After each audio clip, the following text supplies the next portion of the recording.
વાગડ વિસ્તારોના પ્રસિદ્ધ મિની વીરપુર જલારામ ધામ ખાતે આજે જલારામ બાપાની 826મી જન્મજયંતિ ધામધૂમથી ઉજવાઈ. મહાઆરતી, ભજન સંધ્યા અને ઝૂંપડી દર્શન સહિતના અનેક ધાર્મિક કાર્યક્રમો યોજાયા. ચાલો વધુ માહિતી જાણીએ. કચ્છના રાપર તાલુકાના બાદરગઢ પાટિયા ખાતે સ્થિત મિની વીરપુર ધામ આજે ભક્તજનોની ભાવનાથી છલકાતું જોવા મળ્યું. વાગડની આ પાવન ભૂમિ પાંડવોના નિવાસ સ્થાન તરીકે ઓળખાય છે અને છેલ્લા 3 દાયકાથી જલારામ બાપાના પગલે ચાલતી સેવા અહીં સતત ચાલુ છે. જલારામ બાપાની 226મી જન્મજયંતિના પાવન અવસરે 226 દિવડાની મહાઆરતી, જલારામ ચાલીસા પાઠ, ધૂન, રાસોત્સવ અને ભજન સંધ્યાનું આયોજન કરવામાં આવ્યું. ઉપરાંત સૌ પ્રથમવાર જલારામ બાપાની ઝૂંપડીનું વિશેષ દર્શન પણ ભક્તોને કરવામાં આવ્યું. દાતા હરખાભાઈ ગોવિંદભાઈ બેરાવોંધના યજમાન પદે મહાપ્રસાદનું આયોજન કરાયું.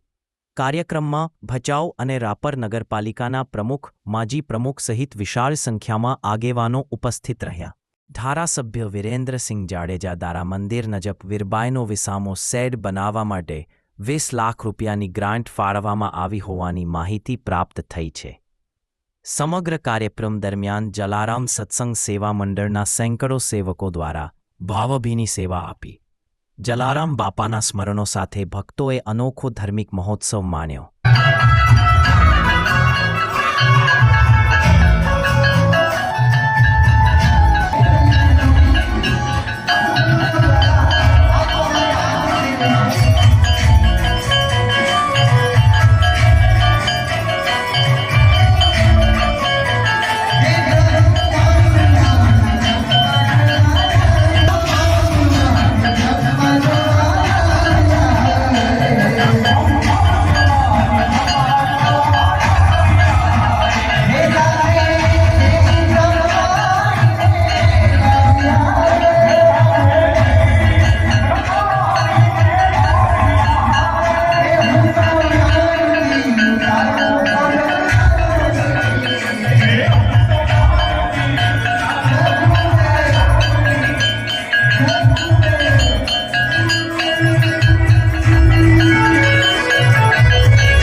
સંત શિરોમણી પરમ પૂજ્ય જલારામ બાપાની આજે 226મી જન્મજયંતિની ધામધૂમથી ઉજવણી કરવામાં આવી રહી છે. આજે સવારથી જ ભાવિકોની ભીડ ઉમટી રહી છે. અહીં આજે સવારથી જ ધૂન, ભજન, સત્સંગ તેમજ અમદાવાદના પ્રખ્યાત કલાકારો તેમજ રાપરના સ્થાનિક કલાકારો દ્વારા એક ભવ્ય દાંડિયા રાસ રાસોત્સવનું પણ આયોજન કરવામાં આવ્યું હતું. તેમજ અહીં આપ જોઈ શકો છો કે જલારામ બાપાની ઝૂંપડી એક બનાવેલ છે, જે પણ એક લોકો દર્શન કરી અને પોતાના સેલ્ફી લઈ રહ્યા છે. તે પણ એક વિશેષ આકર્ષણ ઊભું કર્યું છે. તેમજ જલારામ બાપાનું એક મંદિર પણ સુંદર રીતે શણગારવામાં આવ્યું છે. આજે અન્ય બીજા કયા કયા કાર્યક્રમો હતા? આજે અહીં 226મી વાની મહાઆરતી તેમજ મહાપ્રસાદનું પણ દાતા પરિવાર શ્રી હરખાભાઈ બેરા મૂળ મોદ હાલે મુંબઈ એમના તરફથી આજે આ મહાપ્રસાદ રાખવામાં આવ્યો છે. તેમજ રાપરથી આવવા જવા માટે લક્ઝરીની ફ્રી વ્યવસ્થા રાખવામાં આવેલ છે. તેમજ અહીં 20 વર્ષથી અહીં દર ગુરુવારે મહાપ્રસાદ તેમજ મહાઆરતી યોજાય છે અને ભાવિક ભક્તો ગુરુવારે પણ અહીં ઉમટી પડે છે. Thank you. મિત્રો આજે આપણે બધાએ આજે એક એવા પરમ પૂજ્ય સંતની જયંતિમાં ઉપસ્થિત છીએ કે જેમનું માત્ર નામ લેવાથી બાપાની તો ભક્તિ થાય, ભેગી રામ ભગવાનની ભક્તિ થઈ જાય. કારણ કે જ્યારે બાપાનું નામ લઈએ ત્યારે જલિયાણા બાપાની ભક્તિ થાય ને એમના નામમાં જ પ્રભુ શ્રી રામનું પણ નામ છે. એટલે બાપાની ને પ્રભુ શ્રી રામની પણ ભક્તિ ભેગી થઈ જાય ને આપણું જીવન ધન્ય થઈ જાય એવા જલારામ બાપાની આજ જન્મ જયંતિ છે.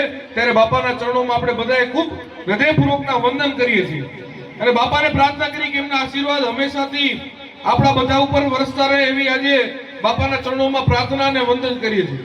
મિત્રો, જલારામ બાપા એટલે આ ભારત ભૂમિના એક એવા સંત કે જેમને એક એવું કરી બતાવ્યું કે સંત બનવા માટે માત્ર ભક્તિ નહીં પણ ભક્તિની સાથે સેવા અને ત્યાગ પણ હોવો જોઈએ. એક એવી ભક્તિ કરી બતાવી એવા પૂજ્ય સંતની આજે જયંતિમાં આપણે બધા ઉપસ્થિત થયા છે, એનો આપણને આનંદ છે. તો જલારામ બાપાના જીવનમાંથી ઘણું બધું આપણે ઉતારવા જેવું છે. તેઓનો જન્મ 14 નવેમ્બર 1799ના વીરપુર ખાતે થયો હતો.